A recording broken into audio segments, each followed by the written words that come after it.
And away we go. It's another edition of the Arrowhead Pride Editor's Show. My name is Pete Sweeney. I'm the editor-in-chief of arrowheadpride.com, joined once again by my esteemed deputy editor, John Dixon, who had the day off of coverage yesterday. I actually got to go to a game. What did you take away from your first Chiefs game in person in a while, John?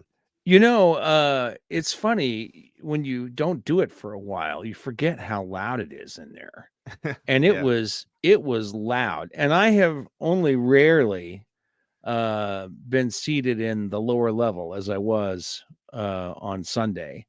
So that's a different perspective altogether on how loud it is. And it was I was pretty impressed with how loud the stadium was getting. Did you go classic cuisine, just a hot dog, or did you try one of the number of unique offerings that they Actually have? I didn't have any food in the stadium because no food. I had gone to a tailgate that had excellent food. Excellent. An old friend of mine who tailgates at every game and has a vehicle outfitted for it and so on. We went to hang out with him, and that was fantastic food, and I was stuffed when we got up to head to the stadium. So I never got a chance to go buy any food. Well, that's actually a good thing because you save on the wallet and you're satisfied anyway. So that's oh well, we didn't save anything on the wallet. I bought this hat yesterday because I was on the hat. I was on the visitor's side, and so the sun was really beating down on us when we first got there. So we both bought hats to wear. Arrowhead got you somehow, then I guess. And we ended up buying a jersey for the new dog too. So who did we choose there? It's a Mahomes jersey for the little Maltipoo. So okay. So she has a new jersey on today, and we dropped over $100. Yeah, if I would have guessed, I would have thought the bigger dog would have gotten a gay jersey since its name is Willie. Well, he already has a scarf. Okay, that's like a jersey scarf. Yeah, but it's a 00 number. We've already investigated this today. We'd forgotten what kind of scarf he had, so we had to go find it. Well, that's a good day at Arrowhead, and it was a good day for the Kansas City Chiefs. A 31-17 victory against a good Chargers team. I know that they came into this game 2-3, but I just think that they're a better team than their record shows. I believe this is going to be a classic Chargers year that we've seen in recent seasons, John, where they will fight their way back to 500, maybe be slightly above and see what they can do in the wild card round, which makes what the Chiefs were able to do, I think, rather impressive here. You have the 31 points, 483 total net yards. Patrick Mahomes had over 300 yards in the first half. He ends up getting over 400 yards for the game. Travis Kelce explodes for 179 yards. And John, I know you were at the game, but everybody believes that Taylor Swift now has something to do with this. He's playing a lot better when Taylor's in the building. She was there again yesterday, high-fiving Brittany Mahomes. Let's get into this game. Before we do, I just want to remind you, if you leave us a rating and a review on the Arrowhead Pride Podcast Network on Apple iTunes, we'll read it on the show. No reviews this week, so we can get right into it. And before we get into the details of this game, I want to highlight one part, and it's an unfortunate part. Nick Bolton leaves with a dislocated wrist. John, you just covered this for us at arrowheadpride.com. Tom Pelissero coming through with the notice that Bolton is going to need surgery for this injury, and it will cost him 2 months of the NFL season. I did a quick search of what games that would include, and so he'll be out for next game. That's at Denver, against Miami in Germany, against the Eagles on Monday Night Football at Arrowhead, at Vegas, at Green Bay, hosting Buffalo, and against the New England Patriots. So a really unfortunate time, because that is the meat of what has become the schedule. We thought the first part of the schedule might be harder than the middle, but really the middle, I think, is where you're going to make your money for the Kansas City Chiefs. So Drew Tranquill got the experience for the 3 games in which Nick Bolton had a high ankle sprain, and he will be your starting Mike linebacker for the foreseeable future. John, we anticipate Bolton going on injured reserve here. Right. Yeah. I can't imagine they would do anything else if he's really going to be off for something around 8 weeks. It would just make no sense at all to have him on the inactives for that long a time. So yeah, we should expect him to be on the reserve injured list. Well, right away, possibly today. And And you then after that, I think we'll have a practice squad activation, and I think we'll see more Jack Cochran than we've been seeing on defense. He's basically been a special teams player. I think we'll right. see him more as a defensive player. Short term wise for the Chiefs, this is a pseudo disaster. It would be worse if you didn't have Drew Tranquil in the building. That just makes the Drew Tranquil signing, I think, even more important. Long term, it's interesting when you really think about it because Bolton is a high caliber player, number 2 in the league in tackles. He's in the 3rd year of his contract. He's going to be entering his 4th year. There could have been a case maybe this offseason to pay him. Now you wonder if they'll want to do that, although they'll even want the contract because the end numbers are going to be less than you would have made if he had a full season doing what he did, just the way that NFL contracts are set up. So maybe Bolton ends up playing that 4th year of his contract without a new one, and you get a little bit of a break for 2024. Whereas I think if he plays the full season and let's say he leads the league in tackles or is number 2 again, that might have had to be a decision that the Chiefs made this offseason. So obviously never want to see an injury, but in the long term of it, it may actually end up helping the Chiefs when it comes to their cap in a weird way, right, John? Well, sure. One way or the other, they will end up having to pay less for a linebacker unless they choose to let Bolton go and pay Drew Tranquil a lot of money, Right. which would be one of the options they would have. But I think, the example that we can go from here is McCole Hardman. Now, obviously, Hardman was in the 4th year of his contract instead of the 3rd, so that's a little different. But you can see how much the fact that he missed half of his final season in Kansas City on his rookie contract affected what happened with him in free agency.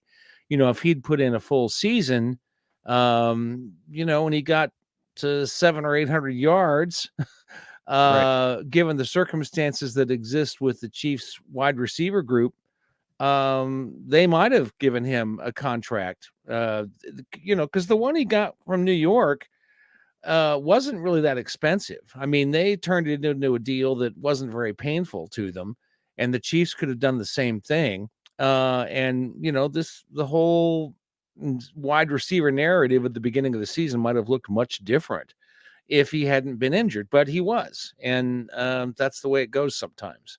McCole ended up saying once he got back to Kansas City that 5 or 6 teams were interested in him. Ends up taking, I believe it was a $5.5 million deal with the Jets, and so even that was way less if he had been healthy. So I wonder Right. what that means for the Chiefs linebacker room.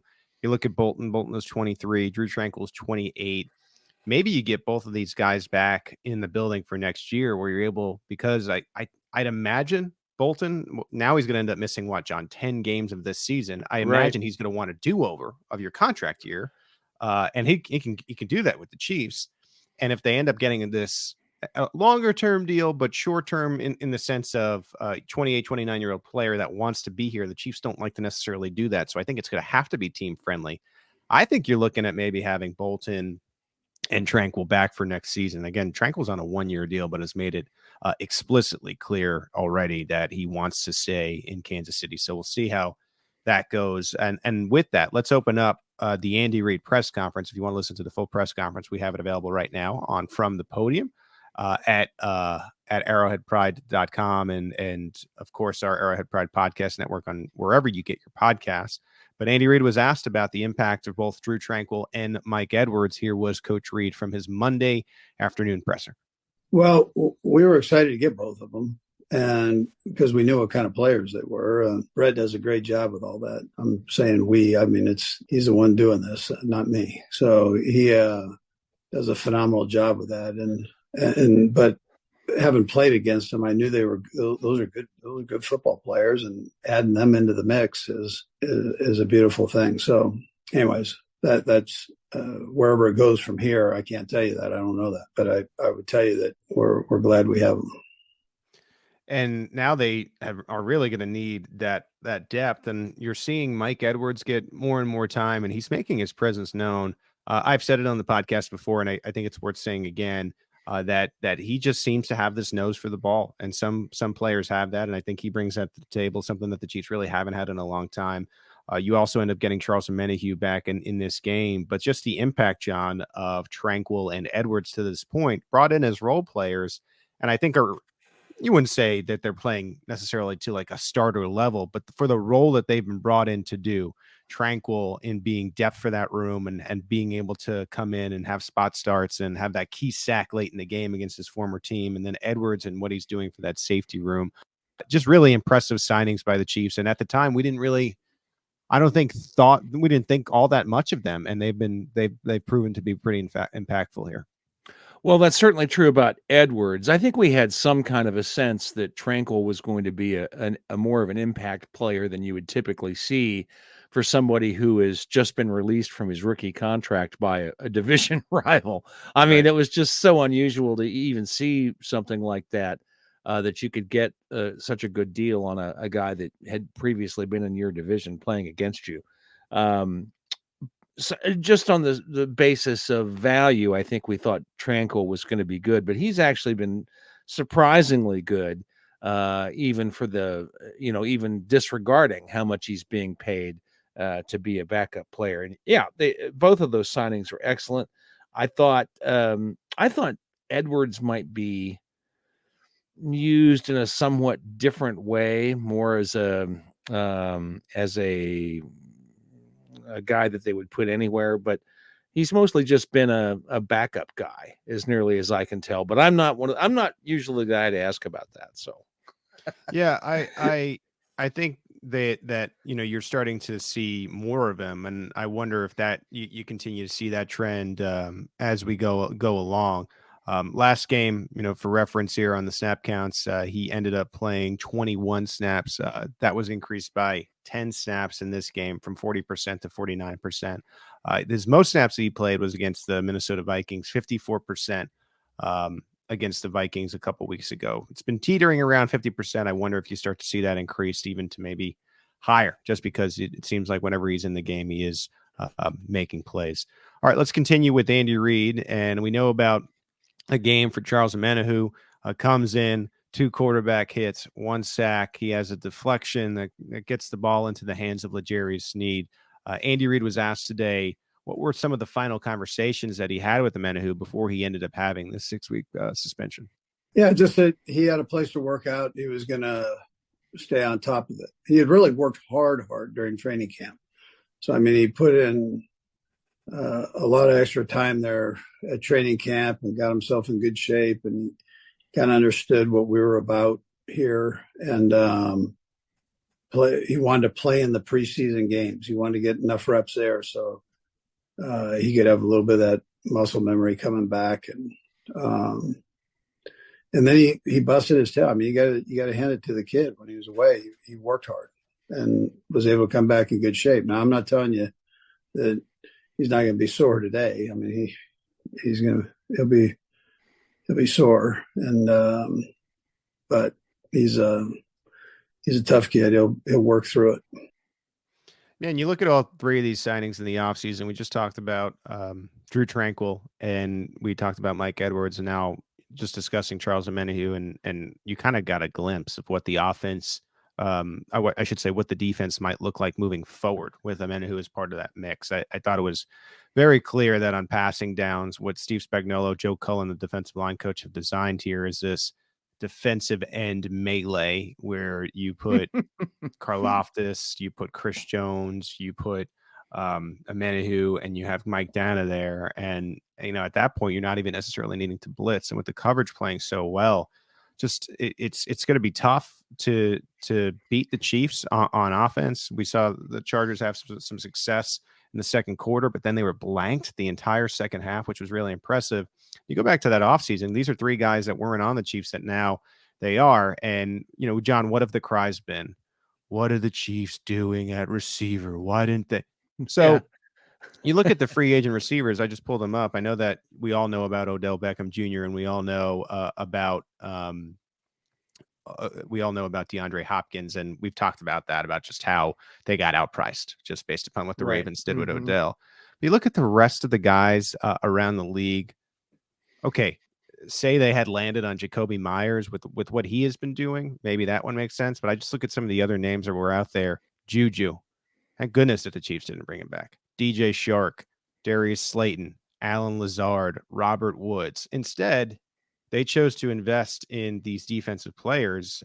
And to me, it's a big reason why they've been able to compile the best record in the AFC through 7 weeks. You still even have that receiver conversation, even as the Chiefs are in the top 5 of offense in the NFL now. And I just think, and I've made this point before, but I'll bring it up again. Easy at the time to get mad at little moves because you don't see the blueprint. And when you start to see the blueprint, I think it makes more and more sense of what the Chiefs are envisioning for what they're building through the middle of the season to the end of the season and into the playoffs. And I think these 3 free agency signings highlighted by Amenahu were just a big part of what they had in mind. Yeah, it's funny. We've just become so spoiled by the Kansas City offense. We can't really get a good handle on what a good team looks like anymore because we've become so spoiled. But there's a couple of things about this that we need to remember is that offensive scoring is down pretty significantly this year compared to other years. You're saying generally in the NFL. Generally in the NFL, right. Yeah. And the Chiefs are, still up at the top of that group. So part of what we see as a problem with the Chiefs is actually a problem with the whole league. And the Chiefs are still, the big fish in the little pond, in the somewhat smaller pond. Not the biggest as they were last year, but certainly not a disappointing spot to be in offense. And of course, the defense has been fantastic. I think there's a stat out there that the points differential for the Chiefs, that is the difference between the points they've scored and the points they've allowed, is the biggest since Mahomes has been the starter. And that's a pretty significant piece of information there. So we're kind of spoiled by this deal. And I feel it. I'm not going to say I'm immune to it. I've been, riding that train myself. It's like, what are we going to do about the wide receivers? Damn it, and then they keep winning games. And yesterday I thought was a game. The Chargers are always going to play you tough. If you can beat the Chargers by 14 points in any year, that's a good thing. Yeah, I think you're starting to see that the Chiefs are going to be distributing the football beyond Travis Kelce in different places for different games. And yesterday was a perfect example with Marquez Valdez-Scantling. 3 catches for 84 yards and a touchdown. Andy Reid asked about MVS's big game. Yeah, I thought we had good stuff in for him that popped, so we normally have a handful of plays in there that have his name on them, but sometimes the coverage is different. There's a few things that go into that, but he had opportunities today where he ran good routes or Pat was scrambling and found him. Pat, I know, has a lot of trust in him. So, but yesterday they popped. So now I don't know, as I'm saying, the Chiefs don't need a receiver. I don't know if we should get used to this from MVS for every game. I think sometimes he has games where the Chiefs are afforded the ability to throw the ball downfield. He said it last night himself. He averages 20 yards a catch in his career. So unless that's kind of open for him, he's not going to do his damage, but it was open for the Chiefs yesterday.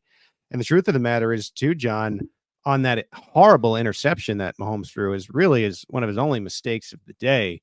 Marquez Valdez-Scantling probably would have been open for another 30, 40-yard touchdown. So you could have been looking at 4 catches for 120 and 2 touchdowns even. But you like what he was able to do. And for the amount of money that the Chiefs have committed to him, you'd like to see more of these games a little bit more regularly. And so this is a good start. We'll see where we go from here with MVS. Right. And now you've stepped on one of the things I wanted to bring up in the takeaways, but that's okay. I'll just say something I noticed that I probably wouldn't have noticed watching at home, doing my normal game day routine. I thought that 2 of those 3 catches for Valdez-Scantling were on scramble drills. And that's a place where he has not always been very effective for Patrick Mahomes. And so that was something that I found very encouraging to see yesterday, that he got a couple of balls, a couple of completions when he was trying to find a way to get open for Mahomes. And I thought that was a significant part of why he, did so much better on Sunday, was that he was able to do that, where previously he's not been a guy that Mahomes could really count on in that kind of a situation. Yeah, I tend to agree. It did seem like he was very comfortable on Sunday. He was doing it a couple times where he just kept working and getting open for Mahomes, and Mahomes ended up finding him. And the difference in being there and watching the guys too is I think that's part of Rasheed's game that he's still working on a little bit. Like it's almost like he can really keep moving as the play develops in the 7th and 8th and 9th second, as opposed to sort of giving it up on it on the first couple. And I think he'll go to the film room and learn from that. Even despite MBS's game, I think Rasheed is still going to be the guy by the end of the year. I think you started to even see more progress in this game, and they're really liking what he's doing. They've been forward about their comments of just saying just how far along he is, especially for being a rookie in this offense. Not an easy thing to do. Speaking of rookies, or I would say fake rookies, right? Because this guy's in his second year, but it feels like his rookie season because he was on IR last year. Everybody's favorite Chief, Justin Ross, a little bit of an uptick in snaps in yesterday's game. Ended up getting 17 snaps. He had more against the Chicago Bears, but let's not forget that was a blowout game where they were playing the quote-unquote scrubs, as they say, late in the game. So 17 would be a high if you take out that blowout game. Here was Andy Reid on Justin Ross. Yeah, we're trying to bring him along here, and so I know he didn't have the catches, but he was in on quite a few plays, and I just think the more of that, the better for him. He's got a lot of talent, and we want to keep bringing him along. Here's how the snaps ended up, John. Valdez-Scantling 47, Sky Moore 41, Rashee Rice 40. Ross 17, Tony 13, Hardman 11. So maybe even bigger than just the sheer number that we're talking about with Ross.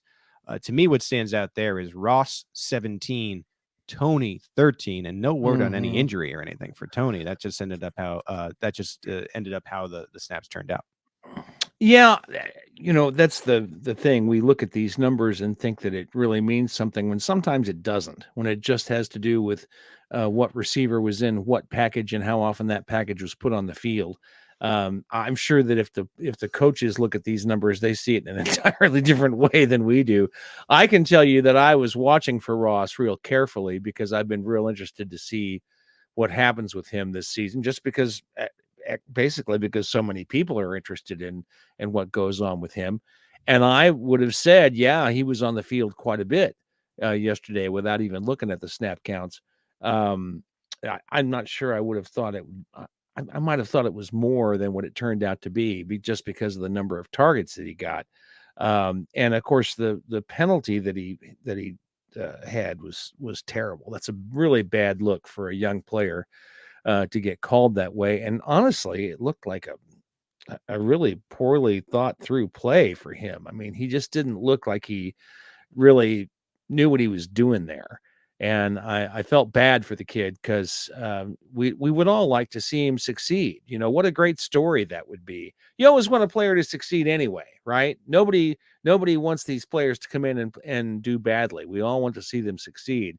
But we especially want to see a kid like this get someplace in the league. And I thought that was a bad look for him on that OPI call. Yeah, not great. And that would ended up only being his lone target, and it gets wiped out on the no play in the stat sheet. I wonder about Kadarius Toney here. If he's not hurt, then this is a clear, I think, difference in what the Chiefs were saying all offseason about him being a number one wide receiver type to very clearly having him be just a role player, and you bring him in on some looks, and you're already seeing McCole Hardman cut into that. And when Justin Watson eventually gets back, remember, he's not on IR, so this is going to be quick. Where does that leave Tony? Is he, the type of guy, especially if Hardman continues to play, as he kind of looked like yesterday, does it turn into, he was going to be our number one receiver, and now he's just getting outplayed out of the mix? I know some people will be like, well, why is Sky Moore getting so many opportunities?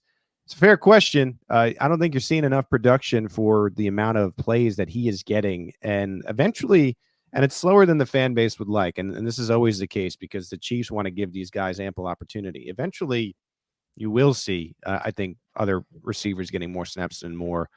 Like I've said a couple times, the Chiefs do a lot of self scouting, and they kind of hit the reset button when they get to the bye week. So to me, maybe after the Miami game that you start to see some of these significant changes. But right now, it is really interesting to take a look at those receiver snap counts. All right. When we get back, we will get into our world famous marinated takeaways from this 31-17 victory over the Los Angeles Chargers. You're listening to the Arrowhead Pride Editor Show. Stay with us. Back here on the Arrowhead Pride Editor Show, John, we're almost halfway through the season, but not quite yet. We're at 7 games in. That means nowadays there are 10 games to go, but we're approaching it. We're approaching that halfway point. The Chiefs 6-1 after their 31-17 victory over the LA Chargers. They are alone at the top of the AFC West, like 3 or 4 games ahead, 7 weeks in, and they are at the top of the AFC by a game. So good times in Kansas City. Let's zone in on this game, though. It's time for marinated takeaways. John, I always let you go first. We will continue that trend now, and some deeper takeaways because you actually got to see the live all 32 for a change. What do you have for us? Well, I don't know that they'll be. I said 32, 22, all 22. I don't know that they'll be that much more quantitative, but I'll tell you this: I'm going to end up putting it right back to you and compliment you on your takes about Rashee Rice in the last couple of weeks, because he really does, to me, look like the guy who's going to be the big guy in this offense over the next few seasons. I got that impression a lot more yesterday than I did watching television. Okay. I was going to ask you, because my takeaways start and I was going to be very clear here. I was right about something and I was wrong about something, and I was going to ask you what you wanted me to say first. So I'm going to take the baton and say, yes, I was extremely right about the Chiefs not needing a receiver. I said, give it time. I said, Rashee Rice is a guy that can gain separation. He's gained the trust of the quarterback. And by the way, they have a receiver type in this tight end that everyone seems to forget. The Chargers did it too. How do the Broncos and the Chargers forget that Travis Kelce exists coming into this game, John? Man, I don't get that at all. Yeah. But I just look at the Chiefs, and if you change the word receiver and tight end to weapon number one, and I know that the constant critique is, yeah, well, what if Travis Kelce were to go down? He's 34. He's going to retire. He's made it very clear early on here, after he's gotten through these injuries, that there is no slowing down in 2023. As a matter of fact, I think Miss Taylor has gotten him some pep in his step. I think he might even look better than he did last year. And so the Chiefs have weapon one established. So you look around the league and other teams, weapon one is a wide receiver. So let's take the Bengals, for example. That's Jamar Chase. The Bengals could ask themselves the same question. What would we be doing if we didn't have Jamar Chase? What would we be doing if we didn't have Tyreek Hill? That is such a hypothetical that you can give to any team in the league. Right now, the Chiefs are built around a tight end. Their receivers are good enough beyond weapon one, and they only stand to get better because they're young. You're seeing Rice and what he can do. He's clearly the best option beyond Travis Kelce. If Marquez can continue to put in efforts like he did yesterday, and then you kind of divvy up the rest of the targets between, Kadarius Toney, Sky Moore, McCole Hardman out of the blue. Justin Watson will be back soon. To look at these stats, and now I think it makes more sense than when I was crying this alone a couple weeks ago. If you look at these stats, the Chiefs are probably the number 2 passing offense in the NFL. Patrick Mahomes woke up behind one player, Tua. And the only reason that Tua is that one player is because Tyreek Hill and Jalen Waddle are crazy fast. This isn't downfield passing. It's all about that system. And so I can make a case right now that the Chiefs have the best passing offense in the league. So I was right about that. Where I was wrong, and this is my second marinated takeaway, is I said the Chiefs have absolutely no need to bring in McCole Hardman. Man, that was a silly take. And as I just bragged about my correct take, I am humbled by, man, I saw him with the Jets. I saw him, have all these injuries last year. And to me, John, and I made this clear in previous shows, I just thought he was a player that fans just wanted for nostalgic purposes. And, he had nothing in his tank. And this was going to be a player that was out of the league in a year or so, something like that. And I didn't get it. When I found out why the Chiefs went and got him, and it was a depth thing, that made more sense to me. Certainly the returner part of it. But you could see, and I think where the perspective has changed, and maybe I just was still hung up on the second round thing a little too much because I just was so used to thinking of him in that frame. You could see that in coming back after being on the Jets, there's a different lens of McCole Hardman. Look, we're both wearing glasses. There's a different lens of McCole Hardman now, where you look at him through the prism of returner specialist, and there are going to be certain plays that are designed for him where he's faster than the rest of the players on the field. And in that role, he could have another 4 or 5 years in the NFL. And hopefully it's with the Chiefs, because it seems like the Chiefs value him the most. And I think he probably gets the most value in his own career out of the Chiefs. And now that it isn't this second rounder that's going to somehow be the next big thing, the next big Tyreek Hill. Yeah.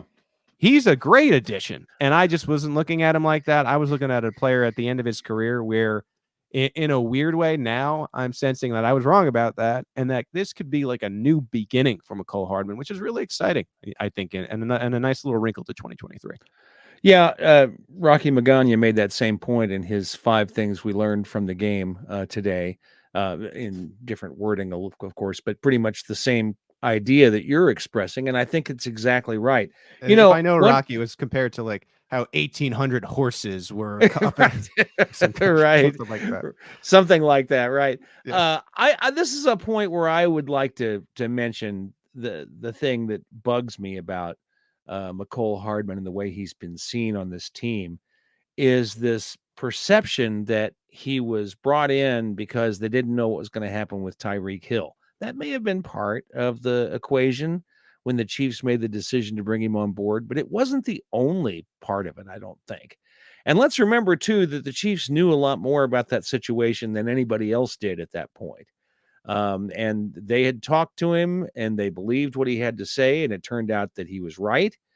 And they knew all those things. We didn't know those things. And I've just never been convinced that it was all because they thought that the whole decision was based on the fact that Tyreek Hill might not be available that season. I think there were things about Hardman that they liked and that they wanted to have, but he didn't have in their minds the expectation that we all placed on him as being the guy who could be the next Tyreek Hill. And I think that hurt him in terms of expectations with the fans.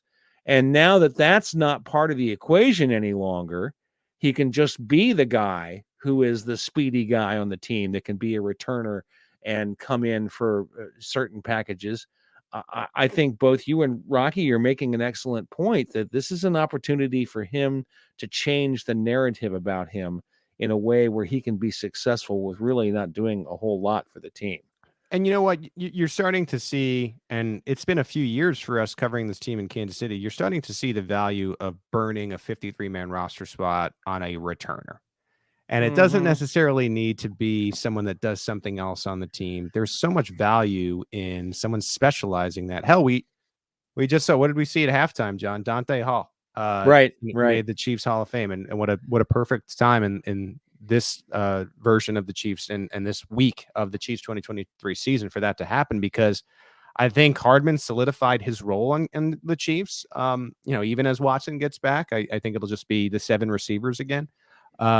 And I think that in that punt, you can make a case in that game yesterday that the punt return pretty much sealed it. Yeah. And it was an exciting play, and it's been a while since the Chiefs had any tangible threat back there. Like Montrell Washington was fun. I know Sky Moore had some redemption in that AFC title game last year. But ever since Hardman got hurt or sick, as we should say, last year, just didn't seem like the Chiefs had that. They won a Super Bowl. Despite that, I think a big part of that is Kadarius Toney was able to, and maybe he should be a specialist. We'll see how his career goes, but he was able to have a return. But having a solidified punt returner, a kick returner that strikes fear into opposing teams is just so crucial. And welcome back, McCole Hardman. What a game that he had. I know we're talking about Charles Omenihu. Hardman deserves some of that credit as well. All right, your next takeaway, John. Well, I'm just going to carry along with the same thought. Is Richie James now the forgotten man? Yeah. I mean, where's he going to fit in now Don't that McCole Hardman is on the team? This is a guy that we thought would be his primary job would be as a kick returner. And, I think McCole Hardman came in and said, yeah, you don't have that job anymore. And we don't know how, we were joking about this before we went on here to record, but it's not like the Chiefs give us a whole lot of information about these players who were injured. We don't really know how long James might be out. For all we know, the Chiefs know he's not going to be back for the rest of the season. It's an MCL. That's what's involved, and it's entirely possible that's an injury that could go for the whole season. We just don't know. And it may be that he's already out, in essence.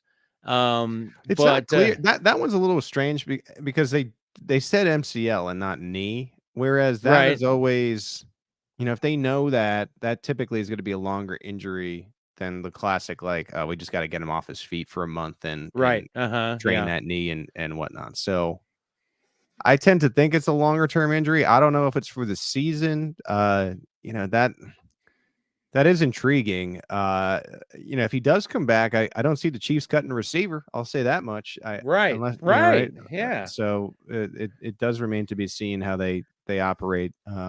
I mean, maybe some other injury would make room for him if it turned out that he'd be available to come back. You never know about that kind of an aspect. But it's so funny to me that this is how we thought it was all going to play out, and this is the way it works in the NFL. We have all these expectations about how the season's going to play out, but then you have to go to war, and guys, step in foxholes and break legs and have to be out for periods of time, and then you have to just ad lib as you go. And maybe if Richie James hadn't been hurt, McCole Hardman wouldn't be on the team today. And sometimes these things work in your favor, sometimes they don't. But the best laid plans never survive first contact with the enemy, as they like to say in military circles, or something similar to that anyway. I like it, John. Digging into the military for your point. That's a truly marinated one right there. I want to bring this up from Next Gen Stats from my last marinated takeaway, and that is, I'll just read it. Patrick Mahomes was the most productive targeting the intermediate area of the field on Sunday, 10 to 19 air yards, completing 13 of 14 for 259 yards and a touchdown. Mahomes' 259 passing yards targeting the intermediate area are the most in a game over the last 5 seasons. What does that mean? Why am I bringing it up? Well, what that means is the deep ball is coming. The reason that the deep ball hasn't really existed in the Chiefs offense for a while now is because you've seen teams dropping back 8, as they say, having the safeties really deep and just saying, we're not going to get beaten by this. If Mahomes is going to make a habit of carving up the intermediate, you are going to start to see these safeties playing up again. And what will that mean? That means that you could send McCole deep. That means you can do the same thing with Marquez Valdez-Scantling, who I believe is in the 4.3 range himself. I know he's taller, he's like a giraffe, but he's a taller guy that can run really fast down the field. And so this is just one game, but that is a dazzling stat. And I noticed that Mahomes is starting to get more methodical, more comfortable with that. Start mixing in the run game a little bit. And again, just with these defensive backs and the secondary having to play up, and you are going to start to see shots again down the field. It's never going to look the same as it does with Tyreek Hill. Tyreek Hill is 1 of 1. But I think you're going to start seeing more than maybe your 1 a game where Mahomes is like, well, this is my only chance. I got to try it because he's 1-on-1 and he's downfield. And even if I'm getting hit by Khalil Mack and then it's an interception, I think they're going to get more regular as Mahomes continues to dominate the intermediate. Again, 13 of 14 for 259 yards and a touchdown. That's eye-popping. I was looking at my phone at the stats readout during the game, even standing there in the stands. I wasn't sitting very often, by the way. And I can hear the arrowhead in your voice this morning. Yeah. And I was astounded by the numbers Mahomes was putting up yesterday. At one point, on 20 attempts, I think something around 20 attempts, 25 attempts, he'd missed 1 or 2 passes. It was unbelievable to me. But yeah, that's an amazing statistic Did I get that right? That it's the most in the intermediate areas of the field in 5 seasons Mahomes across has the whole league? 259 passing yards targeting the intermediate area, are the most in a game over the last 5 seasons. Wow, that is amazing, and I think your point is exactly right. It's not necessarily saying that's what the Chiefs are gonna be doing all along. It's what they're trying to tell the rest of the league that they need to defend against, which opens Mhm. up possibilities Well, elsewhere. I think that's kind of part of the reason why Travis Kelce has been so open in the middle of the field, because the Chiefs are starting to see there's a gaping gap Mhm. between Yeah. this. And I know they are a little bit coy in saying it, where they're like, yeah, no, well, we're planning everything. But I think sometimes they're saying, Kelsey, run to the middle of the field and stand where it's open. And he's doing that. And they're killing teams. And so eventually, it's not going to be able to happen. And you're going to see some of these deeper one-on-one shots again. And that'll be fun. But again, it may take a few games. It does take the It NFL a little bit to adjust, but they eventually do adjust. it reminds me of the, movie about, Vince Papale with the Eagles, and they're in the car lot, game that they play. They're all the buddies, and they said, "Let's run the play where Vince just gets open and we throw it to him." That's what the Chiefs run every play. Yeah. With Pat and Trav. So, any other takeaways from you, John? I thought it was interesting. This is one of those things that you see when you're at the stadium that you don't necessarily see watching on television. I think I was looking up, watching the replay, when I saw Bolton holding his hand after the tackle on Keenan Allen, and which was, by the way, a great tackle. And then, he was walking towards the sideline, and all of a sudden, he's lying on the ground. And I got out the binoculars because I couldn't see the number. I thought somebody else had been hurt. And I wasn't aware that it was Bolton laying on his back with his hand injury. So I didn't see what happened in between the video and seeing him lay on the ground, but he must have been in a lot of pain to collapse onto the ground like that before he'd actually gotten all the way onto the sideline, because he was still on the field of play. So they had to stop while they tried to, see what was going on with him. And he was on his back for quite a while. So I can't say that I'm surprised he needs surgery, because in fact, this morning when I saw that the official word is he dislocated his wrist, it's like, yeah, I don't know about that, because that man looked like he was in a lot of pain on Sunday afternoon. So I'm really not at all surprised that he's going to need some kind of surgery, because it was normally an injury like that, they walk to the sideline and they go in the blue tent, and after a while they tell us something, but he fell to the ground with a wrist injury. Wow. Yeah, just to reaffirm that point as well. Like, if Tranquil didn't exist on this team, this would be a blow to the Chiefs. Oh yeah. Oh yeah. And now their depth takes a hit, and now you're probably one injury away from feeling like that. But if, again, looking at the bright side, you have Drew on the team, and then presumably, right? They called it 2 months. We did the math. It's about 7 or 8 games. You're going to get a fresh Nick Bolton back for the final stretch of when. In Kansas City now, it doesn't really matter about the regular season. Like, let's call it what it is. But you'll get him for the part that matters, the part that determines whether or not the season was a success. And so, yeah, this sucks. But there is some way to look at it, glass half full, I should say. Right. And I think also that when Bolton came back, we were talking about the fact that Drew Tranquil had opened up uses for himself even when Bolton was back. That we were going to see him on the field some in that mic role in the places where he can help the team the most.